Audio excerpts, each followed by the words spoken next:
Muy bien. Bueno, electricidad y magnetismo. Bueno, pues haciendo un poquito de recuento histórico, ya en la antigua China ya se empiezan a encontrar algunos indicios de documentos que hablan en especial de una propiedad que tienen ciertos metales para atraer a otros. Me refiero al magnetismo. Ya se empezaba a observar. Entonces, los antiguos griegos observaban ya fenómenos eléctricos. Acuérdense que las diferentes culturas para explicar esto de la electricidad y en especial en esos días de tormenta que veían los relámpagos, pues la idea más sencilla que se les venía a la mente es que el dios Zeus estaba enojado, ¿verdad? O en la mitología nórdica, los vikingos tenían su propio dios del rayo, que era Thor.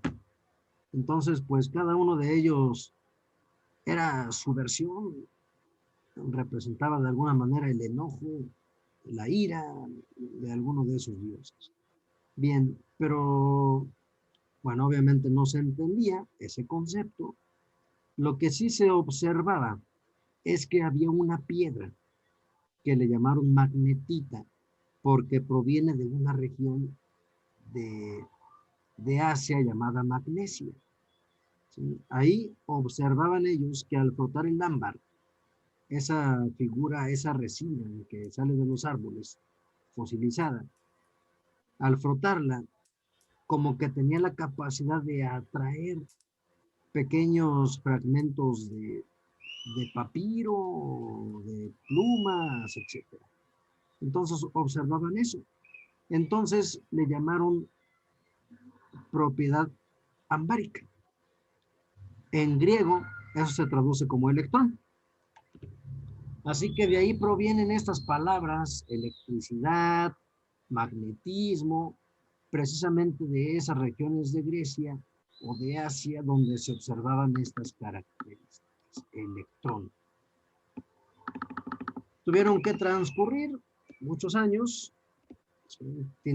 Tuvo que pasar la Edad Media, la época del oscurantismo, hasta que empezó a haber mentes brillantes, científicos dedicados, que empiezan a estudiar este fenómeno. Todavía no sabían de la existencia de pequeñas partículas, todavía no. Entonces,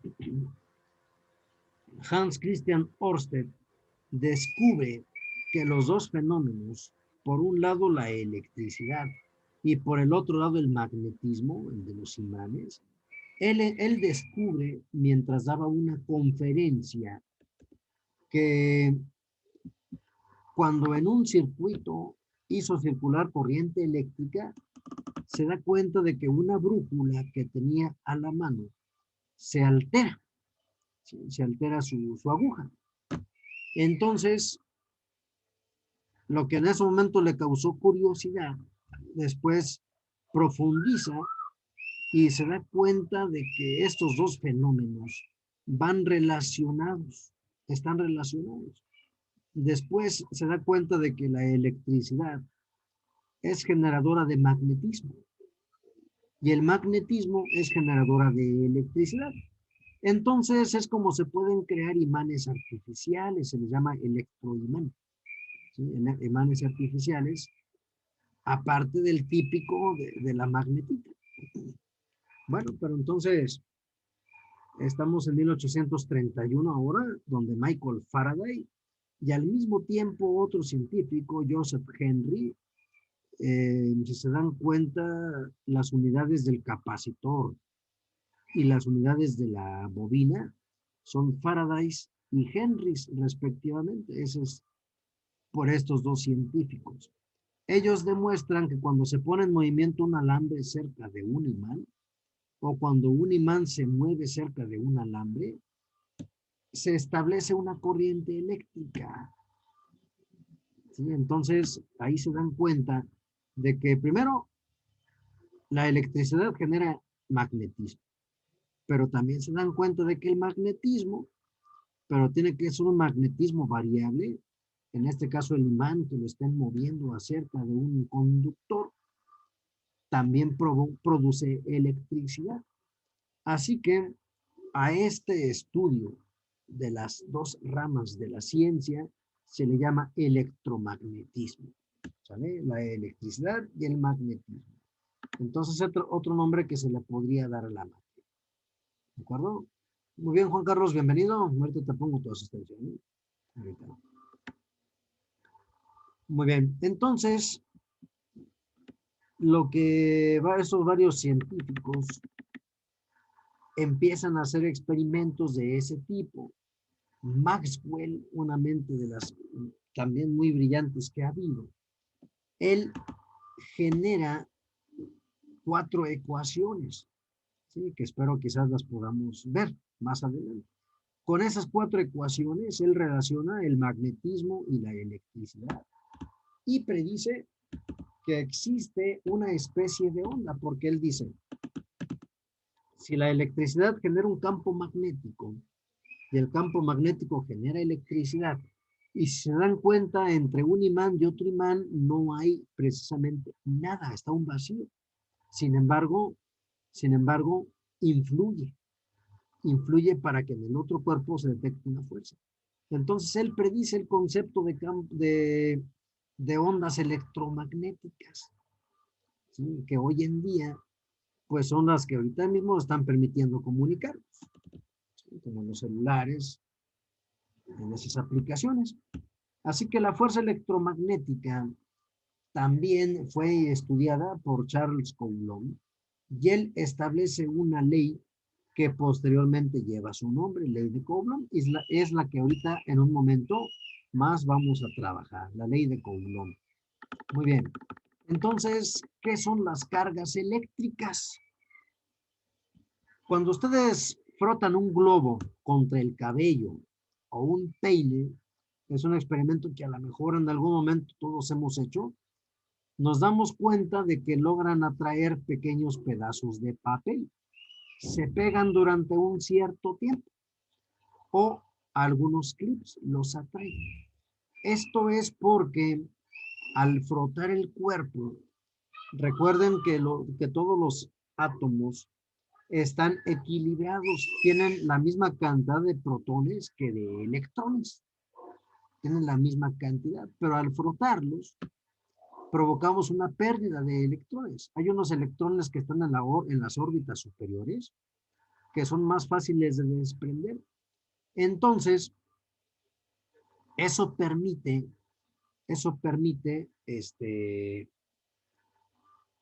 que el cuerpo quede cargado.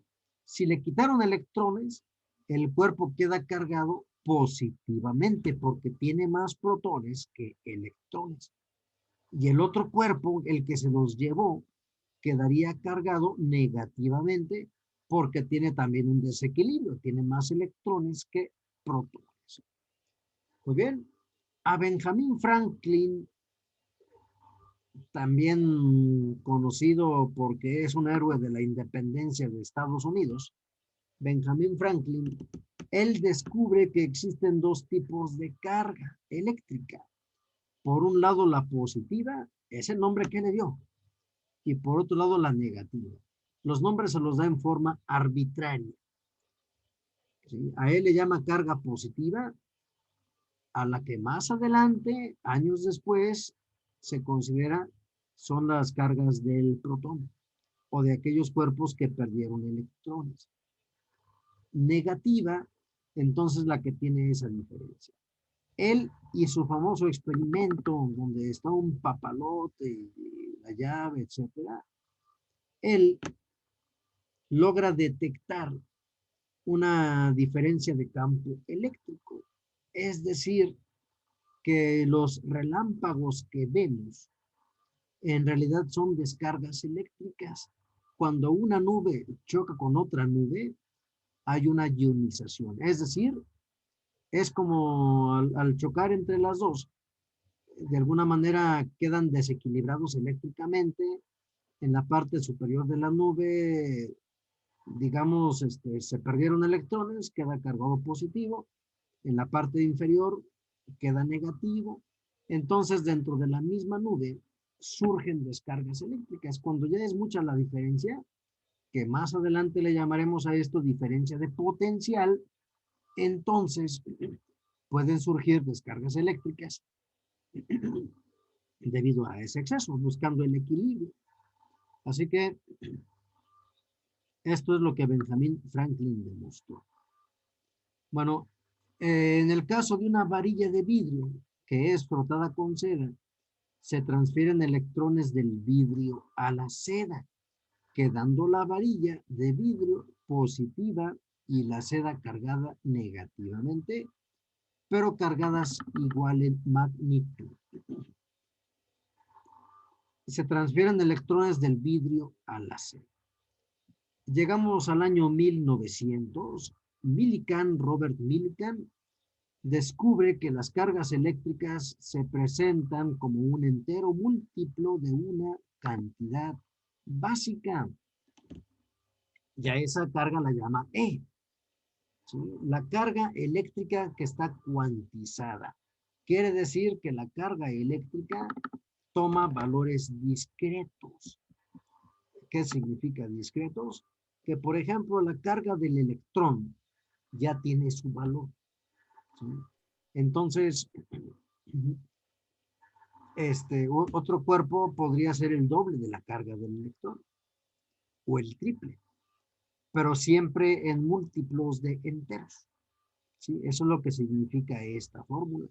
La carga eléctrica existe en forma de paquetes continuos, entonces no podemos hallar una carga, por ejemplo, que sea la de un electrón, 1.5 y medio de la de otro, ¿no? O se lleva múltiplos enteros, más menos NE, donde la N, dice aquí la fórmula, es un número entero, el electrón tiene una carga negativa, menos E, y el protón una carga más E. Valores que aparecen aquí. De hecho, no solamente, bueno, aparece el protón, su masa y su carga. La unidad para la carga eléctrica es el coulomb. Entonces, un protón tiene una carga de 1.602. Aquí es por 10 a la menos 19 coulombs. El neutrón no tiene carga. Y el electrón tiene una carga de menos 1.602 por 10 a la menos 19 coulombs. A Benjamin Franklin le debemos esta notación, que uno sea positivo, que otro sea negativo. Entonces, esta es la unidad de la carga, el coulomb. Entonces, ¿qué es una carga eléctrica? Cualquier cuerpo que ganó electrones o los perdió. Es decir, presenta un desequilibrio eléctrico.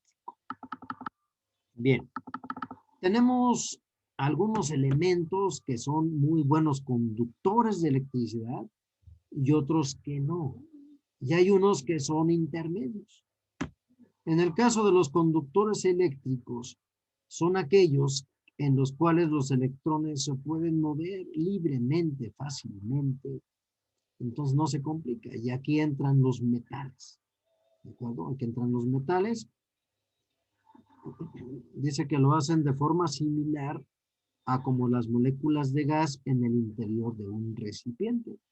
No están unidos a átomos y pueden moverse con libertad a través del material. En el caso de los aislantes, todo lo contrario. Entonces son aquellos materiales que no permiten el fácil movimiento de los electrones libres a través de ellos. Entre estos materiales tenemos el vidrio, el hule, la madera seca, tenemos el plástico, ¿verdad? Son algunos de esos materiales que son aislantes. Muy bien. Y tenemos un tercer tipo de material, que son los semiconductores. Los semiconductores, donde destacan especialmente dos, el silicio y el germanio. Estos dos son los que, si los contaminan con algún otro elemento, los pueden convertir en conductores o aislantes. Tienen estos dos elementos, en su última órbita, tienen 4 electrones. Entonces, en el caso de los conductores, tienen 1 o 2 o 3 y son fáciles de desprender. En el caso de los aislantes, tienen más de 4, ya sea 5, 6, 7, hasta 8. Pero en el caso de los semiconductores, tienen 4.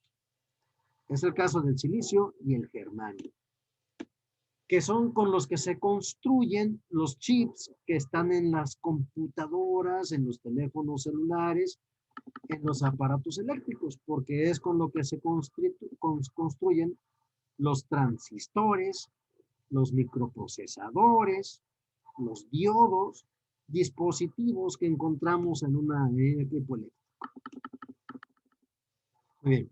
Las propiedades eléctricas de los semiconductores cambian a partir de la adición de cantidades controladas de ciertos átomos. Y esto es lo que permitió que aquellas computadoras de los años 50, 60, que ocupaban toda una habitación, pues hoy en día se reducen de tamaño gracias a los semiconductores, en especial el silicio, que es el más abundante, y en poca instancia el germanio. ¿Sí? Entonces son los dos materiales por semiconductores más empleados. A continuación aparece aquí el símbolo de tierra, que indica que un alambre está conectado a un depósito, que puede aceptar o proveer de electrones con libertad, sin que se produzca un efecto significativo sobre sus características eléctricas. Entonces, con este símbolo llamado tierra, representamos precisamente lo que provee los electrones, pero que no le altera. Si le provee, no le altera, no pareciera como que no ha habido ningún problema. También los puede recibir y pues no verse afectado en su carga. Entonces, aparte de la Tierra, también puede ser algún metal grande, ¿sí? Donde se reciba o se generen esos electrones. Muy bien. Bueno, este personaje, Charles Coulomb, él, a través de estudios e investigaciones, desarrolla una fórmula muy parecida a la de la gravitación universal. Es muy parecida. Si recuerdan esa fórmula de la gravitación universal, aquí la fuerza de atracción entre dos planetas, por ejemplo, está dado primero por una constante y luego por la masa de uno de los planetas, por la masa del otro planeta, entre la distancia que separa sus centros al cuadrado. Entonces nos damos cuenta que esta fórmula es idéntica. Nada más que ahora la constante es diferente, tiene un valor muy aproximado a 9 por 10 a la 9. Es el que podemos emplear, 9 por 10 a la 9. Q1 se refiere a la carga 1. Se mide en coulombs y puede ser positivo o negativo. Q2 es otra carga. Entonces son dos objetos que los vamos a dibujar como si fueran esferas, separados una distancia R. Esa distancia R tiene que estar en metros. Y las cargas deben estar en coulombs. El asunto es que como el coulomb es una unidad algo grande, se va a utilizar prefijos como milicoulomb, que es por 10 a la menos 3, microcoulomb, que es 10 a la menos 6, nanocoulomb, 10 a la menos 9, y otro es picocoulomb, 10 a la menos 2.